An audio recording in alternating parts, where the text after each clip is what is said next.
A las 7:44 estamos de regreso en Buenos Días Perú, ahora para conversar con el señor Rafael Roncayolo, canciller de la República, que ha tenido la gentileza de venir esta mañana a Buenos Días Perú. ¿Cómo está, canciller? Muy bien, buenos días, muchas gracias, encantado. Igualmente, lo vimos en los programas dominicales blandiendo una copia del Financial Times con gran entusiasmo. Al parecer han quedado muy contentos con el resultado de la gira del presidente Humala a Nueva York. La verdad que sí, yo creo que la gira ha cumplido tres objetivos muy importantes.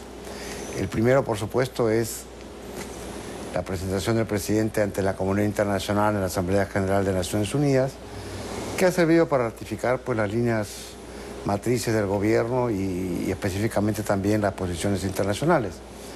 En segundo lugar, porque ha habido una serie de conferencias bilaterales con jefes de Estado y otras personalidades que han permitido avanzar en una cantidad de proyectos, actividades, programas que van a servir de manera muy concreta al Perú. Y en tercer lugar, por las oportunidades de reunirse con la comunidad empresarial, ¿no? Estamos en vísperas de una crisis cuyas dimensiones y profundidad son difíciles de prever.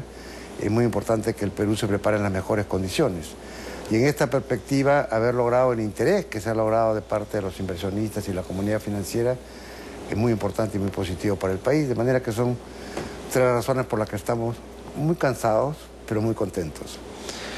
A juzgar por las declaraciones que le leí, tengo la sensación de que usted ha sentido que la prensa se ha distraído quizás en asuntos secundarios o accesorios y no ha resaltado adecuadamente los logros de esta gira. ¿Es así? Bueno, pero ese es el papel normal de la prensa, ¿no? Yo también he sido periodista y, como decimos... ¿Ha sido o es periodista? Me siento periodista. Yo siempre pongo mi currículum, primero periodista y después sociólogo. No se puede dejar de ser periodista, claro, no ¿verdad? se puede dejar. No soy un ejercicio, estoy en disponibilidad, ¿no? Pero yo me siento periodista, por eso pongo periodista y sociólogo. Como decimos nosotros, cuando un perro muerde a un hombre no es noticia, cuando un hombre muerde a un perro es noticia. De manera que a mí me parece eso natural. Claro, eso no debía servir para olvidar lo importante que ha sido esta gira en los términos sustantivos a que ha sido referencia, ¿no? Ahora, en dos oportunidades, los 2 meses que tiene el gobierno, se le ha escuchado opinar sobre temas periodísticos y diera la sensación que en algunos casos es usted bastante severo con los colegas. Es decir, tanto en el caso de la polémica entre Correo y Correa, como en la pregunta, según su opinión impertinente, que le hicieran al presidente Humala en Univisión. En esos dos casos, ¿diría usted que fue menos periodista que en otras oportunidades? Fui demasiado periodista, porque los periodistas somos los que tenemos el derecho a opinar sobre cualquier cosa, ¿no es cierto? Y entonces, en ambos casos, quizás, sobre todo en el segundo, quizás sobre todo yo debí limitar más mi expresión por la función de gobierno que desempeño. Y en eso yo no tengo ninguna dificultad en ser autocrítico, ¿no? Creo que todos tenemos que hacer un ejercicio de tolerancia y quienes ejercemos funciones de gobierno en particular, pero fíjese que es una cosa complicada porque nosotros también tenemos derecho a expresarnos. Le pongo un par de ejemplos. A mí me parece lamentable que en el caso del periodista Frido Huá se pueda penalizar el emitir opiniones. Pero yo tengo que tener mucho cuidado en decir esto porque puede parecer que estoy interfiriendo en el Poder Judicial, que no es mi deseo. Segundo ejemplo, yo estoy muy en desacuerdo con las opiniones sobre Israel que vertió ayer el presidente del Poder Legislativo. Pero nuevamente tengo que cuidarme mucho para no parecer que estoy interviniendo o interfiriendo con el Poder Legislativo. Entonces, este cuidado es un cuidado que todos tenemos que tener crecientemente y tenemos que ir todos aprendiendo a ejercer la tolerancia, ¿no? Creo que esto es un aprendizaje colectivo en el que estamos pues muy empeñados, ¿no? Y además, esto es algo que quizás los televidentes no conocen. Usted no solamente es el papá de un escritor muy reconocido como Santiago Roncayolo, quien también es periodista. También, sí. Sino que entiendo tiene 2 hijos políticos periodistas, ¿es así? Así es. René Gastelumendi, que trabaja en un canal de la competencia. Y que lo siguió en la gira, que claro. estuvo en la gira, porque además dio la casualidad de que él se casó en Nueva York días antes y después se quedó a cubrir los eventos. y Santiago Barco, que es un fotógrafo muy destacado. Claro.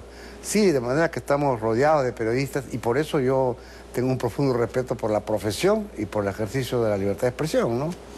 Digamos, mis opiniones pueden ser duras o pueden merecer una autocrítica de mi parte, como le acabo de decir, pero básicamente yo tengo un gran respeto por la profesión del periodismo y por el trabajo de la prensa y por la libertad de expresión. Me reúno frecuentemente con periodistas, con el Consejo de la Prensa y trato de que la política exterior sea una política basada en el consenso, porque mi tarea principal es la política exterior, no opinar sobre estos incidentes, ¿no? En el caso de Jorge Ramos, usted dijo que le pareció la pregunta impertinente. ¿No es acaso una virtud que un periodista sea impertinente? Probablemente sí, por eso le digo que yo reaccioné como periodista, ¿no? Pero también creo que hay que conservar las formas. También creo que hay que conservar la forma, ¿no es cierto? ¿Le parece que Ramos estaba provocando, estaba buscando generar controversia? No, pero me parece que la manera insistente es irrespetuosa. Quizás el adjetivo que debí usar fue irrespetuosa, ¿no? Sí, pues porque son temas de una claridad meridiana, no solo en el Perú, sino fuera. Pero bueno, lo importante es que el presidente ha ratificado que no se va a quedar ni un día más. Bueno, pues eso me parece que es el resultado positivo, por si hiciera falta ratificarlo nuevamente, ¿no? Claro. Ahora, la situación en Ecuador, de acuerdo a las últimas noticias que nos llegan, sí parece preocupante y quizás hubo medios y hubimos algunos periodistas que fuimos críticos con Correa cuando visitó nuestro país, porque ya nos había dicho corruptos a todos sin excepción. Cuando el presidente Humala visitó Ecuador, el presidente Correa dijo que la prensa del Perú era corrupta. Entonces, digamos que ya venía prejuiciado, por decirlo de una manera elegante, ¿no? Bueno, yo no recuerdo en realidad esas intervenciones anteriores, no digo que no sean ciertas, lo que le quiero decir es que mi tarea como ministro de Relaciones Exteriores es conservar las buenas relaciones con los otros países, ¿no es cierto? Entonces, no interferir en las cosas de otros países, pero tampoco aceptar que representantes diplomáticos o gubernamentales de otros países intervengan en acontecimientos peruanos. Por eso le he llamado la atención en el caso del embajador de Bolivia, e incluso llamé al canciller, y en el caso de estas opiniones, yo también llamé al canciller del Ecuador. Esa es mi tarea. La prensa puede opinar lo que quiera sobre política interna, sobre mi persona y sobre política externa. ¿Y un diplomático puede opinar lo que quiera? No, un diplomático no, por eso le estoy explicando que llamé la atención al embajador de Bolivia. Pero esto lo limita a usted también. Eso me limita, esto es lo que le estoy diciendo. Está entonces atrapado entre la profesión de opinar y la de no opinar. Eso es lo que le estoy diciendo. Por eso es que yo no puedo intervenir en los asuntos de otro país. Pero me parece muy bien que la prensa opine lo que quiera sobre otros países. Soy yo quien no puede opinar sobre otros países. Ahora, una portada en negro le pareció quizá demasiada opinión.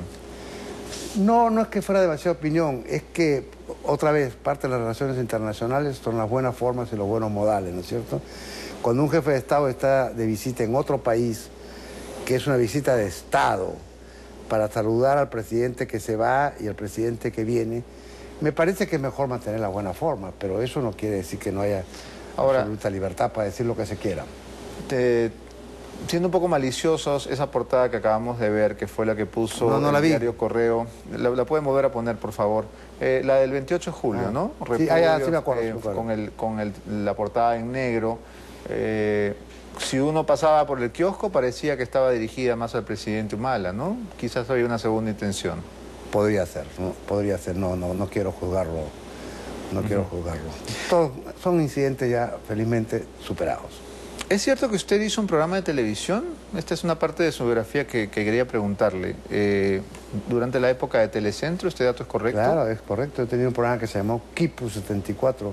¿74? Sí, que fue un programa curioso porque tuvo una vida muy accidentada. Duró 9 meses y fue censurado 3 veces, hasta la tercera, que fueron 9 meses, que ya fue la definitiva. Fue un programa censurado varias veces en su corta historia, ¿no?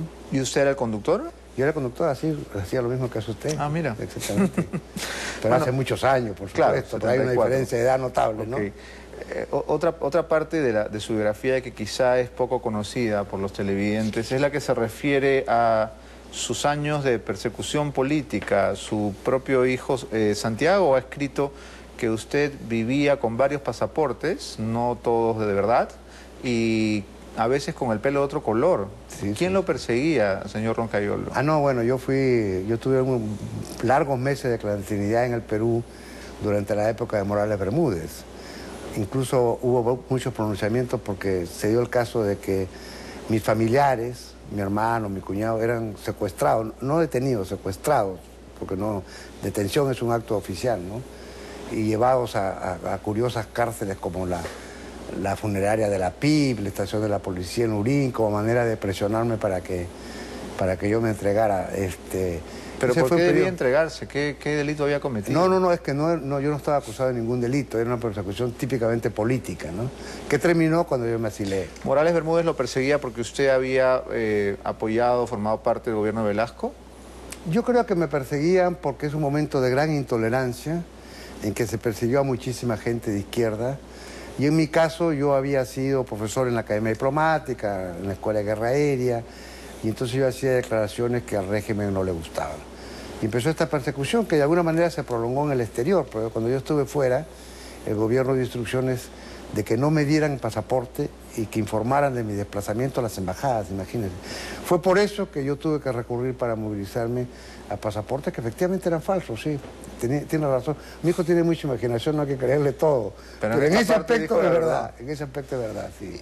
¿Y en esa época no había zángaro? ¿Cómo se conseguía un pasaporte No, falso? yo los conseguí en el extranjero. Había la comunidad del exilio. En la comunidad del exilio, como había exiliado de todos los países, había gente que se especializaba en estas cosas. De hecho, mi hijo hace referencia a un pasaporte argentino que era el pasaporte de un amigo mío, que me lo había regalado y habíamos cambiado la foto y para yo usarlo, usaba su nombre. Un gran amigo hasta el día de hoy. ¿Y era tan fácil hacer eso? Porque ahora no sería tan sencillo. No, es que ahora la tecnología creo que hace muy difícil falsificar un pasaporte. O sea, usted puso su foto y pasó como... Sí, bueno, como había un persona. trabajo delicado para, ¿cómo se llama? Falsificar el sello que va encima de la foto, pero Claro. nada más, porque los pasaportes... Es la parte, digamos, de filigrana, ¿no? Sí, los bolivianos eran especialistas en esto. Pero ahora les ganamos, ¿eh? Ahora dicen Bueno, que, somos, ahora sí. que somos los mejores del mundo, como Sí. siempre en las artes equivocadas. Así es. Quería Pero ya no lo ganamos, pero no en la falsificación de pasaportes políticos, ¿no? Es otro Claro, tipo de documentos. claro, sin duda. Ahora, Morales Bermúdez, ¿qué tipo de presidente le pareció? Morales Bermúdez me parece que hay que tener sobre todas estas cosas de la historia un enfoque balanceado, ¿no es cierto? Morales Bermúdez me parece a mí que se caracteriza por más de un rasgo, ¿no? Quizás el primer rasgo, el rasgo inicial, es que él cuando sube al poder anuncia que va a profundizar las reformas que había hecho Velasco, pero en realidad termina desmontándolas, ¿no? Y luego hay una gran protesta popular, grandes paros, como consecuencia de los cuales él convoca primero a la Asamblea Constituyente y después a las elecciones. Este es su gran mérito. Pero ese mérito no debe hacer olvidar las cosas que también ocurrieron durante su gobierno, entre otras las persecuciones, ¿no? O, por ejemplo, esta cuestión de los argentinos perseguidos a balazos por la policía argentina en Miraflores. Hay testimonios, yo mismo y muchos somos testigos de eso, ¿no? Entonces hay que tener una misión balanceada. Su gran mérito es el haber convocado a la Asamblea Constituyente a las elecciones. Pero eso no significa poner todo en el haber y olvidar el debe de la represión que hubo durante Morales Bermúdez y de hechos lamentables como el que acabo de mencionar, ¿no? Ahora, ¿diría que fue un gobernante autoritario? Diría que fue un gobernante autoritario, por supuesto que sí, pero que tuvo como desenlace esta recuperación democrática que es positiva, ¿no? No es blanco y negro, nada en la historia es blanco y claro. negro. Pero digamos, ¿usted es partidario de los regímenes con cierta severidad, con cierto rigor? No, todo lo contrario, todo lo contrario. Yo creo que la experiencia peruana y la experiencia de esos años y la experiencia de Velasco y Morales Bermúdez me convirtieron a mí en un defensor acérrimo de la democracia. Yo soy un partidario de los regímenes que mantienen las formas democráticas y que mantienen los principios liberales. Entonces, en eso soy muy enfático. Por eso es que creo tanto en la tolerancia y por eso cuando yo mismo siento que vulnero la tolerancia no tengo ningún problema en hacer una autocrítica. Usted ha dicho que es un fanático de la concertación. Así es. Eso es lo que me considero, sí. Y también ha dicho que toma del liberalismo la tolerancia y del socialismo la aspiración de igualdad. Así es. Y en ese momento quizá estamos asistiendo en nuestro país a una serie de muestras de terrible intolerancia, desde el conflicto de la Universidad Católica hasta lo que acabamos de ver en el estadio de la U el último fin de semana. Es decir, la tolerancia sigue siendo una aspiración en el Perú. Por supuesto. Estamos hechos con una cultura que como ha sido históricamente hablando una cultura más autoritaria, más represiva, estamos hechos con actitudes que son más favorables a la violencia, como en estos hechos que todos estamos lamentando, y actitudes también de la descalificación del otro. Esto está metido en la vida cotidiana, y yo creo que el aporte más importante del liberalismo, lo que yo rescato del liberalismo histórico, es esta idea de que todas las opiniones son respetables. El liberalismo nace como una gran afirmación de tolerancia. Primero, de tolerancia religiosa, curioso, ¿no? Ahora con el caso de la católica. Así nace, y después tolerancia política. Pero nuestra cultura y nuestras prácticas han ido por otra dirección y tenemos que efectuar esta recuperación todos, que es un esfuerzo colectivo, ¿no? No nos es fácil porque esta matriz cultural nos pesa demasiado, ¿no? Ahora, en el caso de la católica, usted ha sido profesor, su hijo prácticamente un símbolo de la universidad cuando se hacía esta campaña de bienvenidos todos, y ahora parece que no todos son bienvenidos. ¿Cuál es su posición sobre este conflicto de la universidad que no parece tener cuándo terminar? Bueno, yo estoy mucho más vinculado a la católica porque he seguido enseñando todos estos años, he sido presidente de la Federación de Estudiantes en un año tan remoto como 1963, ¿no?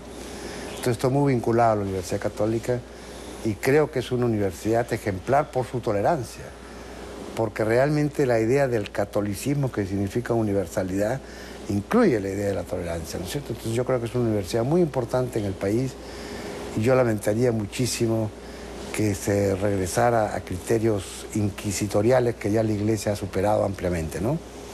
Pero en este momento, digamos, en el lugar en el que está el conflicto no parece haber visos de solución. ¿Cuál cree usted que será la manera de resolver esta contienda? No, yo espero que la razón primará. He leído, digamos, ayer que llegué de viaje, que revisé la prensa junta, he leído que hay la inminencia de la visita de un enviado papal, ¿no? Yo creo que eso será muy positivo. Un enviado papal que pueda ver las cosas por encima, dialogar por las partes, me parece que eso será... La Iglesia es una gran mediadora. La Iglesia tiene la diplomacia más antigua del mundo. Y así como ha mediado muchos conflictos internacionales, yo creo que la visita de un enviado papal puede ser muy positiva para resolver este conflicto y mantener lo que ha sido el gran aporte de la Universidad Católica al Perú, ¿no? Ahora, en el tema de la católica, evidentemente hay un componente de intolerancia también religiosa, pero en el tema del fútbol estamos ante un conflicto de instintos primarios, es decir, ni siquiera, como hablábamos hace un momento con la congresista Pérez Tello, es un asunto ideológico, porque no hay ideología detrás, no hay un sueño detrás, no hay nada, solo hay colores, ¿no? ¿Qué se hace con una juventud que ahora convierte las calles en campos de batalla en nombre del azul, del amarillo, del beige? No es exclusivo del Perú, ¿ah? Pero eso no es un consuelo, ¿no? No, claro, mal de muchos consuelo de tonto. No lo digo como consuelo. No lo digo como consuelo, lo digo en el sentido de que acá hay un problema de lo que para este gobierno es lo más importante, que es la educación. La calidad de la educación, la recuperación de valores, la construcción de valores democráticos y de tolerancia, por lo tanto. Y a mí me parece que esto que ha pasado y que todos lamentamos es como un síntoma de un malestar cultural muy grande que otra vez nos compromete a todos. Y a los medios de comunicación, por supuesto, a la escuela, al gobierno, por supuesto, cómo no. Y es un gran esfuerzo que hay que hacer, ¿no? Y por lo pronto hay que tomar medidas para evitar esta violencia absolutamente, esta sí intolerable, ¿no? Esta sí intolerable, ¿no? ¿Como cuáles? ¿Qué se podría hacer? No soy capaz de imaginar en este momento, porque como estas cosas corresponden a otros sectores como interior y educación, estoy seguro que mis colegas ministros están pensando en medidas concretas, ¿no? En la universidad, cuando yo era estudiante, me dejaban de tarea leer algunas separatas suyas. Quizás ¿sí? porque la Universidad de Lima es una universidad más bien conservadora. Eran, digamos, material de lectura en lo que se refería a los medios estatizados, es decir, a la televisión manejada por el gobierno. Y yo quería preguntarle, recuerdo poco lo que he leído, así que le ruego no me tome examen, pero quería preguntarle cuán bueno sería para los medios de comunicación en este momento que, como se dijo en la campaña, hubiera más canales de televisión, quizá de propiedad mixta, quizá de propiedad estatal, que de alguna manera sirvan de balance a los que ya existen. Mire, otra vez no es mi sector, pero no voy a pero usted ha escrito un poquito sobre eso. Pero sí le voy a decir lo que yo pienso. Yo pienso que las comunicaciones deben ser lo más plurales posibles. Que los medios de comunicación, que son un poder, debe haber la mayor cantidad de voces posibles, ¿no? Un buen ejemplo es la radio-televisión europea, que en general es una radio-televisión de calidad, ¿no? Estamos hablando de la BBC, de la Deutsche Welle, donde ha habido una tradición de televisión estatal, pero no gubernamental, sino pública, que es distinto. Ese concepto en el Perú nunca ha existido. Han existido medios para que el gobierno haga propaganda, pero no medios públicos, que son medios en los cuales todas las opiniones, están creados para que todas las opiniones se expresen. La BBC es el mejor ejemplo, ¿no? Y luego apareció la televisión privada y hay un buen balance entre las dos, ¿no? Nuestra historia es totalmente distinta, pero acá nunca hubo televisión pública. Hubo televisión gubernamental, repito, pero nunca hubo pública en este sentido. Entonces todo fue comercial. ¿Usted hizo televisión gubernamental? No, por eso le digo que mi programa fue censurado 3 veces en sus 9 meses de vida, ¿no? Nada gubernamental, todo lo contrario. Terminé en el exilio, ¿no? Y eso estará en los archivos de acá, ¿no? Porque si Tiene era que estar, Telecentro, no, vamos a buscarlo. Claro. Sí, era Telecentro, era Delgado Parker el que me contrataba, me expulsaba, etcétera. No diga, esa es mala palabra, no la diga, por favor. No la digo, pero no es que hay que recordar la historia completa, ¿no? No era un militar que a mí me censuraba. Una lisura, ¿no? la que acaba de decir. Ok, entonces... Bueno, es que la familia peruana en todas sus ramas tiene buenos y malos ejemplos, en fin. Claro. Pero Telecentro, digamos, era como una especie de pool de canales, ¿no es cierto? Porque no era solo este canal, eran varios canales. Telecentro se creó cuando iba a venir la compra de la mayoría de acciones por el Estado y tuvo como efecto entonces que el Estado compró los canales, pero la producción no se quedó en manos de esta otra empresa. Esa es la historia de Telecentro, ¿no? Pero en fin, pero eso es otra historia. Estábamos hablando de los modelos de televisión. Yo creo que es mejor que haya modelos más balanceados. Solo América Latina tiene esta historia de no haber tenido televisión pública, porque sí la hay en Europa, África, Asia.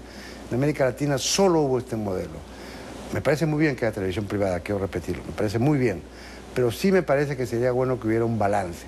Hay un informe muy interesante de la relatora de libertad de expresión de la OEA, la señora Catalina Botero, que estaba hace poco acá, que tiene un informe sobre los estándares de libertad de expresión en la radiodifusión.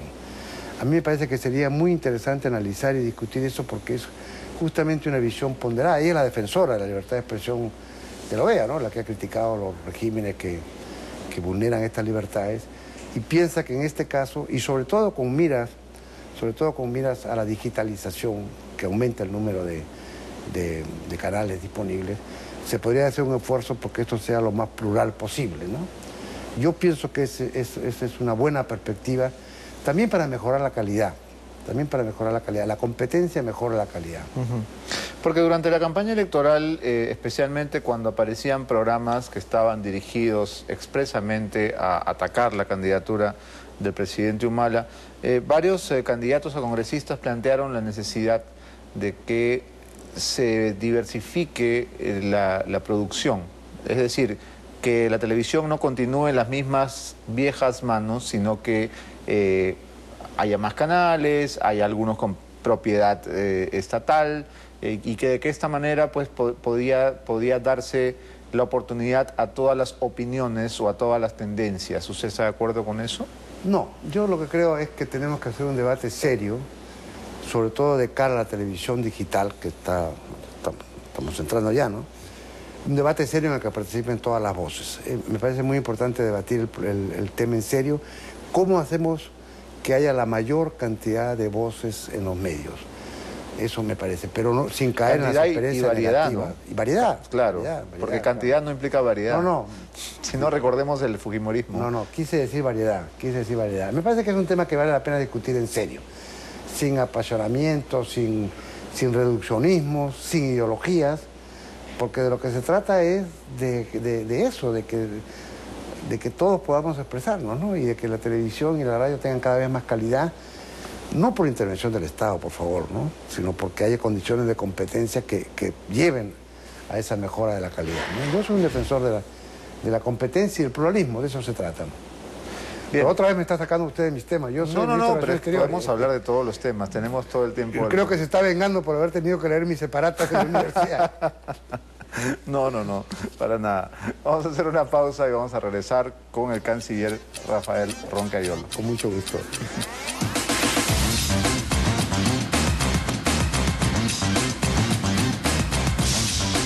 A las 8:14 estamos de vuelta en Buenos Días Perú para seguir conversando con el canciller de la República, el señor Rafael Roncayolo. No hemos hablado mucho de diplomacia ni de asuntos internacionales, así que voy a tratar de voy a tratar de arreglar ese error. La idea o la propuesta de que 15 embajadores con más de 20 años de permanencia salieran generó una ola de controversia y quería preguntarle si esto no va a subrayar o hacer que la sensación en el público sea que se está buscando nombrar embajadores políticos, amigos del régimen, amigos del presidente. ¿Cómo conseguir un antídoto para eso? Bueno, a ver, vamos a aclarar un par de cosas, pero yo creía que ahora íbamos a hablar de política internacional. Está bien. La idea no es que 15 embajadores salgan, no, es la formulación tiene un problema. Acá hay una ley vigente que dice que los embajadores cesan a los 70 años o cuando tienen 20 años en la misma categoría. Es un tipo de regla que existen en los ejércitos de todo el mundo y en los servicios diplomáticos. Cuando esta ley se discutió en el Congreso, en el último momento, no por iniciativa del gobierno de Alan García, ni mucho menos por iniciativa del entonces canciller José Antonio García Belaúnde, allí en el Congreso se introdujo una norma por la cual esta disposición valía para todos, menos para los que habían ascendido antes del 1 de enero del año 2000. Dice porque es el cambio del milenio, eso dice el documento del Congreso que yo leí, ese es el argumento que aparece ahí, ¿no? ¿Ese es el argumento? Ese es el argumento que aparece en el acta del Congreso, ¿no? Okay. El cambio del milenio. Pero coincide además con hechos políticos muy claros en la historia política del Perú, la fecha, ¿no? Entonces, por este dispositivo, esta disposición final transitoria, que en realidad, en mi opinión, y en la opinión de los juristas con los que yo he consultado, es una norma con nombre propio, porque beneficia efectivamente a 14 o 15 personas concretas, ¿no? Que son los que ascendieron por última vez antes de esa fecha. Algunos de los cuales no tienen nada que ver con la norma misma, ¿no? Muchos de ellos, bueno, porque están en esa categoría, ¿no? Entonces lo que el gobierno ha propuesto es eliminar esa disposición transitoria para que la ley sea igual para todos. Este es el sentido de la ley, no se trata de despedir a 15 embajadores, se trata de proponer una igualdad. Esto, por otro lado, se ha hecho de la manera más democrática que existe, que es, este gobierno ha roto la tradición de pedir facultades extraordinarias. Nosotros no hemos pedido facultades extraordinarias, queremos que las cosas se discutan en el Congreso. Entonces le hemos propuesto esto al Congreso, ¿okay? La Comisión de Relaciones Exteriores me ha escuchado a mí, he escuchado a la Asociación de Diplomáticos, solamente 12 de los 600 diplomáticos que hay en el Perú se han manifestado en contra, la inmensa mayoría a favor, porque facilita la renovación. Ha escuchado a las otras partes, a estos embajadores que están con todo derecho reclamando, y después de escuchar a estas partes ha aprobado esta norma por una mayoría y hay una minoría. Es decir, se está siguiendo el debate democrático, se está discutiendo en los medios, y toda esta discusión a mí me parece perfecta, porque eso es la naturaleza de la democracia. Entonces no es una iniciativa de despido, es una iniciativa de recuperación del principio de que la ley es igual para todos. Y nosotros estamos a la espera de lo que decida el Congreso. Yo quiero decir además que entre los afectados por la medida hay amigos muy cercanos míos, a quienes yo respeto muchísimo, no solo como amigos, sino como profesionales. Pero acá es un restablecimiento del principio constitucional de que la ley es igual para todos. Eso es lo que está en debate, no otra cosa, ¿no? Claro que muchos de ellos tienen grandes méritos, pero con ese criterio, pues, un general podría quedarse hasta los 90 años porque es muy buen general, ¿cómo lo vamos a despedir? Hay una generación de brillantes embajadores peruanos que cesaron a los 65 años, ¿eh? Y no por eso se acabó el servicio diplomático. Entonces, que uno aprecie los méritos no quiere decir que la razón de ser bueno se vuelva para quedarse indefinidamente o para quedarse más allá de lo que fija la ley. Eso es lo que está en la discusión. No es una discusión sobre personas. Quiero repetir que esto no afecta para nada al embajador Wagner. Quiero repetir que el embajador José Antonio García Belaúnde ha sido ratificado con el altísimo puesto de coagente, que es el mayor respaldo que le podemos dar.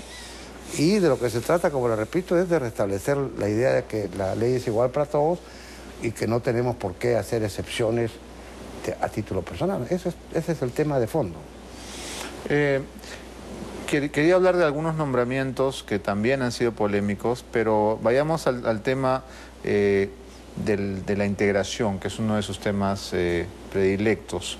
¿De qué manera hacer que Sudamérica o algunos de los países de Sudamérica puedan convertirse en un bloque que consiga denominarse potencia a nivel mundial? Que eso parece, por supuesto, el sueño más acariciado de Bolívar, pero decir Bolívar ya en estos tiempos, ¿no? casi obliga a hablar del señor de Venezuela, del actual, por supuesto.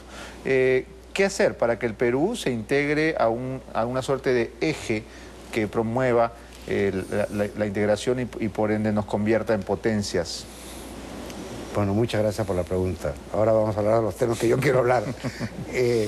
Nosotros somos el único país de América Latina que es bolivariano y sanmartiniano. Esto me parece muy importante. No hay otro país en el que hayan estado peleando tanto Bolívar como San Martín. Hay otros países que son bolivarianos y otros que son sanmartinianos, pero esto nos coloca en una perspectiva especial. Yo creo que el Perú sí tiene una responsabilidad particular en la construcción de esta unidad latinoamericana, que no es un sueño solo de Bolívar, ¿eh?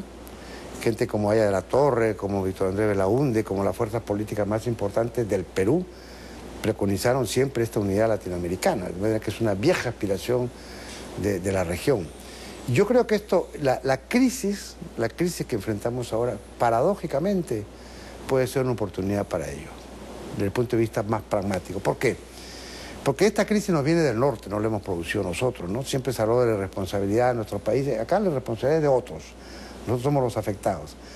Entonces, ¿qué estamos haciendo? Con UNASUR, que agrupa a todos los países de América del Sur, hemos propiciado ya 2 reuniones de ministros de Economía, una con los presidentes de los bancos de reserva, para ver cómo afrontamos juntos esta crisis incipiente. Porque si usted analiza los términos de nuestro comercio exterior, una parte, nosotros tenemos un comercio bastante diversificado, como en 5/5, ¿no? Una parte importante es el comercio interregional entre estos países, que en nuestro caso es cercano al 20%. Ese comercio es el que tiene más valor agregado y en el que más participan las pequeñas y medianas empresas. Es decir, el objetivo de este gobierno, que es la inclusión, lleva a privilegiar eso. Pero al mismo tiempo, si nosotros somos capaces de eliminar las barreras entre nosotros, no es fácil, pero ese es el empeño que estamos, y crear una fuerza realmente capaz de enfrentar juntas la crisis, junto con otras medidas, como las que hemos tomado en este viaje a Estados Unidos, podemos ir construyendo esta unidad que es una vieja aspiración y que nunca pudo hacerse a lo largo de estos 200 años, y ese es el esfuerzo nuestro. Unidos somos más fuertes que separados. Incluso Brasil, que es un país muy importante y con mucho peso, solo no puede tener el peso en la escena mundial que tendría si fuéramos el conjunto de América del Sur, ¿no es cierto? Que en términos de población, de geografía, de recursos naturales, de Producto Bruto, podemos aspirar a tener realmente una posición importante en el mundo. Y eso el Perú solo no lo va a conseguir. Por eso yo digo, muy importante la competitividad del Perú, pero también hay que pensar en la competitividad de la región, lo que podemos conseguir juntos en el mundo, ¿no? Y quizás ese es el eje principal de esta política exterior, lo que nosotros queremos impulsar, no como aislamiento, no para aislarnos, sino para hacer juntos lo que cada uno solo no podría hacer. ¿En qué se diferencia esta nueva manera de ver la integración de lo que fue el Pacto Andino, de lo que fue la Comunidad Andina, que fueron esfuerzos en el mismo sentido y sin demasiados resultados? Sí, la Comunidad Andina es el esfuerzo de integración más antiguo de la región, ¿no es cierto? Ahora acaba de tener un aniversario más. Pero la Comunidad Andina quiso ser un mercado común y no ha podido serlo porque las circunstancias de la economía internacional y la globalización lo impidieron. Pero la Comunidad Andina es un espacio de libre mercado real. Y ahora, por ejemplo, se van a vencer las condiciones comerciales con Venezuela en octubre. Y nosotros tenemos que recuperarla porque para nuestros exportadores es muy importante este comercio, por las razones que les estaba diciendo. Entonces vamos a reformular la Comunidad Andina. Ya nos hemos puesto de acuerdo los 4 cancilleres, vamos a hacer una reingeniería de la Comunidad Andina para ajustarla a lo que es posible en este momento y para sumarla a este esfuerzo común que es UNASUR. UNASUR tiene que sumar 2 estructuras preexistentes, la Comunidad Andina y Mercosur. Entonces hay que hacer un balance igual, que no es en blanco y negro de la Comunidad Andina. No se puede decir que la Comunidad Andina ha fracasado. No ha logrado sus expectativas, sus aspiraciones iniciales, pero ha logrado crear un espacio de mercado libre y interconexiones, intercambios muy importantes en nuestros países, por ejemplo Perú y Ecuador. Y ahora esto tiene que servir para fortalecer una unidad mayor. Y ese es el esfuerzo en el cual estamos, sin olvidar los otros aspectos. Pero nos hace falta volver a mirar un poco a nuestros vecinos. Cuando dice 4 cancilleres, ¿se refiere a los cancilleres de qué países exactamente? De los 4 países de la Comunidad Andina: Colombia, Ecuador, Perú y Bolivia. ¿Estas reuniones ya se están produciendo? Sí, ya hemos tenido más de una. Tuvimos una cumbre andina el mismo 28 de julio. Al iniciarse el gobierno del presidente Humala hubo 2 cumbres. Cumbre de jefes de Estado de país andino y de UNASUR. Y después hemos tenido otras reuniones de cancilleres andinos. Una a la que yo no pude asistir porque estaba en cama y otra más reciente, y vamos a tener otra muy pronto también. Estamos trabajando directamente en eso. ¿Hasta qué punto su labor como canciller le permite o le exige, no lo sé, opinar sobre los asuntos que competen, por ejemplo, a declaraciones del presidente? Lo que ocurrió con Univisión, es decir, ¿era parte de su función opinar sobre el tema de la entrevista de Jorge Ramos o digamos estaba haciéndolo a título personal? Bueno, digamos que yo lo hice a título espontáneo, ¿no es cierto? Pero claro que era un asunto de implicancia internacional, en tanto que se trataba de un corresponsal de otro país. No estaba obligado a hacerlo, pero tampoco estaba mal que lo hiciera, ¿ok? ¿Le preocupa que digamos, la repercusión que puedan tener esas opiniones en cierta prensa le den una imagen de escudero o de intérprete como la que han tenido, por ejemplo, Ferrero con Toledo, para citar algún ejemplo? Sinceramente no me preocupa, de verdad lo digo. Yo no estoy acá para defender mi prestigio personal. Yo acepté este puesto para contribuir a un proceso de transformación del país y de inclusión, no para aumentar mi prestigio personal. Si fuera por cuidar mi imagen, por supuesto que haría muchas cosas que yo diría, pero no estoy acá para cuidar mi imagen. Se lo digo de verdad, de la manera más sincera. Todos recordamos su actuación a la cabeza de Transparencia, muy especialmente durante los días difíciles del fin del Fujimorato. Y quiero preguntarle algo que seguramente usted recordará. El señor Salomón Lerner Guitis fue parte de Transparencia por una decisión de la organización, porque le pregunto esto, pues he leído que quien era la persona que había sido mencionada era Salomón Lerner Febres, ¿no? Entonces en internet circulan varios documentos en los cuales se desliza la posibilidad de que hubiera habido un error o una homonimia. Y creo que usted es la persona indicada para aclararlo. Con mucho gusto lo voy a responder porque además yo soy muy amigo de ambos. Claro. ¿No es cierto? No. La idea de Transparencia, y es bueno recordarlo ahora, es una iniciativa que nace de muchas personas. Muchas personas pensaron hay que tener un mecanismo de observación electoral para presionar para que las elecciones sean limpias. Para eso nació. Esto ya existía en otros países, Paraguay, Chile, México. Y esto se discutió en muchos lugares. Y Salomón Lerner Guitis estuvo en las primeras reuniones en que se habló del tema. Y cuando se creó el primer consejo directivo, con Felipe Magregor, Luis Jaime Cisneros, Francisco Miro Quesada, Alberto Guiseque, Felipe Valdivieso, que falleció al poco tiempo, Graciela Fernández Vaca, desde el primer directorio estaba Salomón Lerner, que fue el primer vicepresidente, o el primer coordinador, el primer miembro del consejo directivo. De manera que no hay ninguna confusión ahí,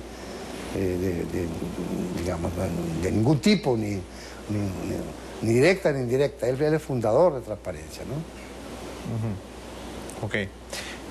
Hecha esa aclaración, quería ir ahora al tema de cuáles deben ser los requisitos de un diplomático. Cuando la prensa se ha referido al caso puntual de la doctora ginecóloga Cristina Belita, nombrada en París, usted ha dicho que ser ginecólogo es una profesión muy respetable y no hay por qué desdorarla. Sin embargo, ¿hay algunas calificaciones que hay que tener para ser diplomático? O digamos, un periodista, un veterinario, un agrónomo, un físico nuclear pueden ser también diplomáticos o embajadores. No estamos nombrando diplomáticos, estamos hablando de embajadores políticos. Los requisitos para ser diplomáticos, los requisitos son muy exigentes. Hay que haber cruzado la academia diplomática y para ascender a cada rango hay determinados requisitos adicionales. ¿Usted la cursó? No, es que esta señora es embajadora política, no diplomática. Le pregunto, usted es canciller, pero no diplomático. El canciller no es diplomático, el canciller es político, justamente. Okay. Mi caso es un ejemplo. ¿No es cierto? Yo soy un pobre periodista y soy canciller. Somos dos. Somos dos. Y usted también puede ser canciller, ha habido cancilleres periodistas. Para volver a su pregunta. Pero no diplomáticos. No. Diplomático es el que sale de la academia y sigue el diplomático es un funcionario público que reúne requisitos, como el militar. El ministro de Defensa no tiene que ser militar, ¿no es cierto? El ministro de Relaciones Exteriores no tiene que ser diplomático. La ley establece que para ser embajador hay que ser diplomático, excepto que el presidente de la República tiene derecho a nombrar 20% de embajadores políticos, o sea, no diplomáticos. De eso estamos hablando. Si por ejemplo salieran todos los embajadores diplomáticos, eso no autoriza al presidente a nombrar embajadores políticos, no tiene nada que ver una cosa con otra. Cuando estábamos hablando de la ley, usted me preguntó, ¿esto es para poner políticos? No, no se puede. Hay una cuota. Claro, hay una cuota, independientemente de lo que pase con los diplomáticos. Y la ley dice que para ser embajador político, lo que se requiere es ser periodo de nacimiento, tener cierta edad y tener la confianza del presidente, y nada más. De manera que hemos tenido embajadores políticos que han sido veterinarios, profesores de secundaria, otros que no se han graduado, en todos los gobiernos sin excepción. Entonces yo defiendo un poco, porque me parece que en esto hay que tener un criterio de equidad, el hecho de que ser médico en la especialidad de ginecología no es menos, porque no se está nombrando en función de los credenciales profesionales. Para eso están las otras 48 embajadas. Estas son personas de la confianza del presidente, ¿no? Por poner un ejemplo, el gobierno de Alan García nombró a Botero embajador, en su primer gobierno en Francia, en su segundo en Chile. El gobierno de Alejandro Toledo nombró a Fernando Olivera. El gobierno de Fujimori nombró al señor Aritomi. Pues, tampoco. El gobierno del señor Fujimori nombró al señor Aritomi en el Japón, ¿no? Y eso no es criticable en sí, porque son personas de la confianza del presidente. Eso es lo que exige la ley. No que tengan una determinada preparación, ¿no? Hemos tenido estupendos embajadores periodistas. Me acuerdo ahorita de Mario Castro Arena, que fue embajador en Panamá. Entonces no hay que confundir las cosas, son dos cosas distintas.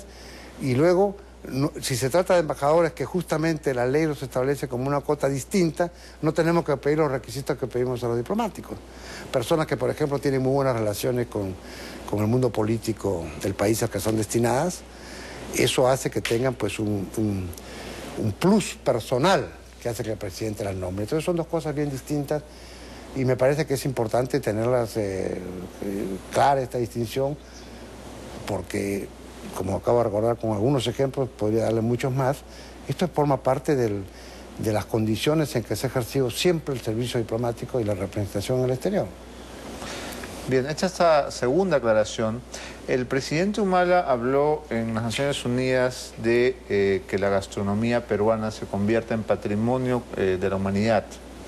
¿Qué significa esto realmente? Porque vamos, Machu Picchu es Patrimonio Cultural de la Humanidad, no sabemos para qué sirve, pero es. ¿Qué significaría para los peruanos que esto se consiga, que esto se logre? Gastronomía peruana, Patrimonio de la Humanidad.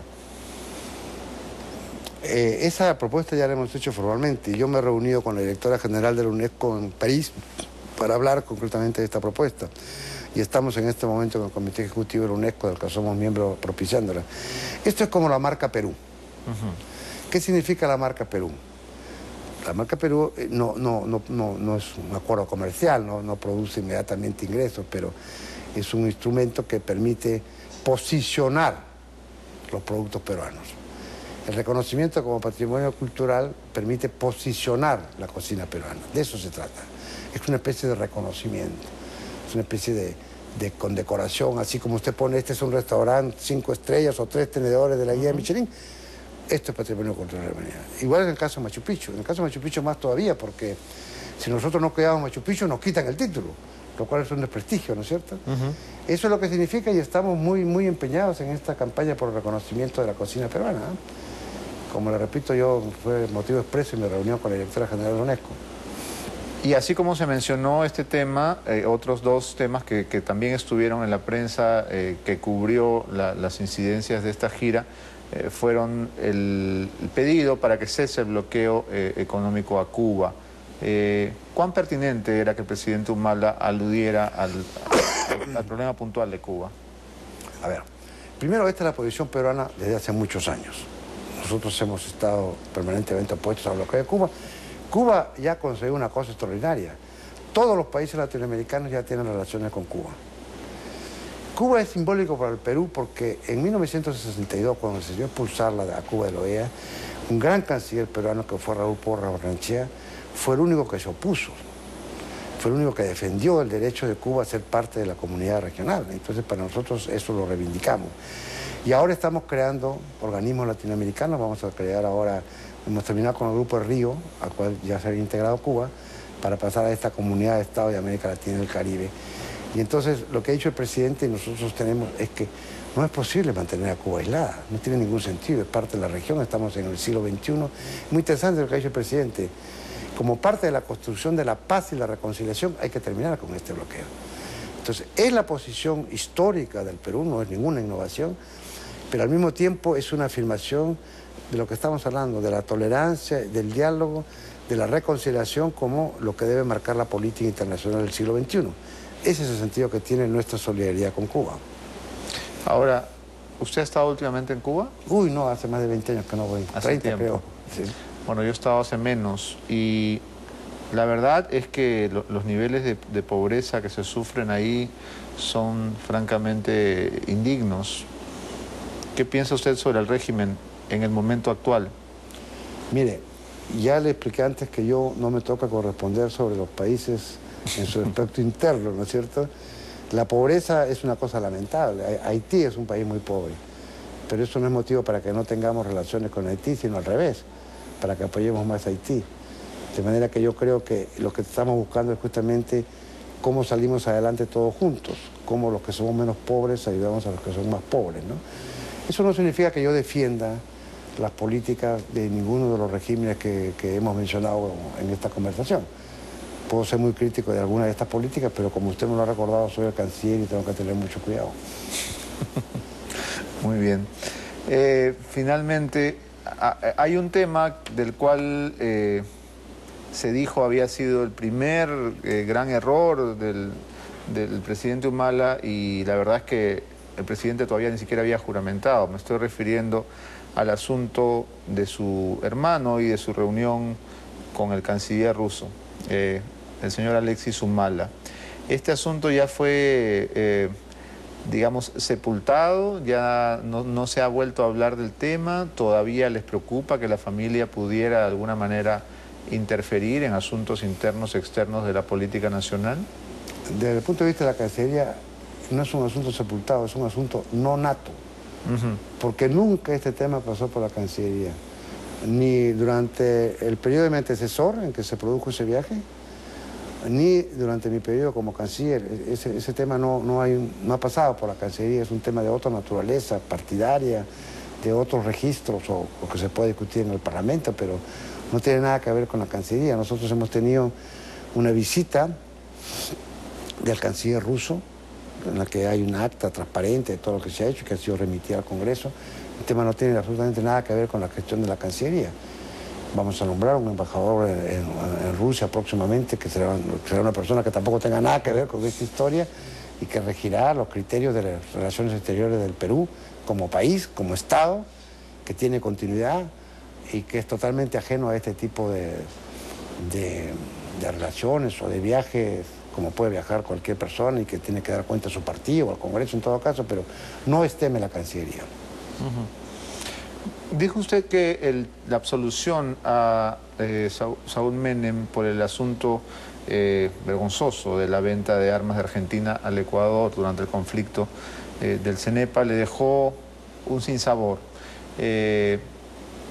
Quizá más que eso, ¿no? Porque en ese momento los peruanos nos sentimos profundamente traicionados.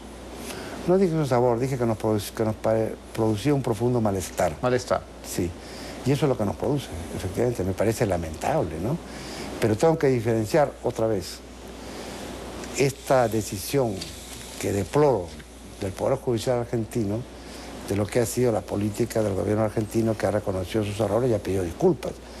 Entonces lamento lo otro, pero al mismo tiempo subrayo que es importante que eso haya ocurrido y que nosotros debemos recuperar nuestras relaciones con Argentina. Argentina es un país muy maltratado por el Perú. La presidenta vino, pidió disculpas, el presidente Alan García 3 veces quedó en ir y canceló el viaje para ir a otros países. Entonces estamos tratando de mejorar nuestras relaciones con todos los vecinos y entre ellos con Argentina. Lamento, deploro, expreso mi más profundo malestar con esta decisión del Poder Judicial argentino, pero no quisiera que eso afectara la necesidad que nosotros, hasta por motivos de equilibrio regional, comercial y económico incluso, tenemos que tener buenas relaciones con Argentina. Y en eso estamos. Estamos mandando un embajador que ha sido ministro de Estado y que tiene el peso político como para contribuir a mejorar esta relación, ¿no? ¿Sigue usted pensando que el gasto militar chileno es desproporcionado? Es un tema que yo prefiero ahora no tocar, ya lo he tocado, ya he dicho cuál es mi opinión y no necesito reiterarlo, ¿no? No quiero ser impertinente. Bueno, gracias, gracias. Bien, señor Roncagliolo, muchas gracias por haber venido esta mañana. Muchas gracias, un verdadero placer, encantado de la conversación, yo estoy a sus órdenes. El gusto ha sido mío. Muchas gracias. Vamos a hacer una pausa y cuando regresemos...